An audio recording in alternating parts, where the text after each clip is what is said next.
Forgot your Discord password and can't log in? Don't worry. In this video, I'll show you how to reset and change your Discord password easily using your phone.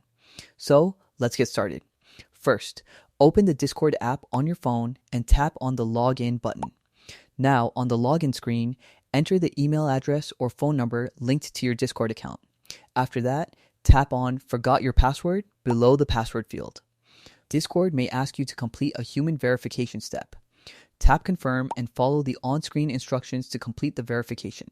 After that, Discord will send a password reset link to your registered email address. Once you receive the email, open it and tap on the Reset Your Password link inside. A new page will open where you can create a new password for your Discord account.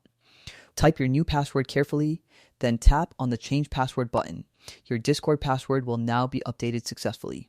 Now return to the Discord app and log in using your new password. And that's how you can change or reset your Discord password if you forget it on mobile. Thanks for watching.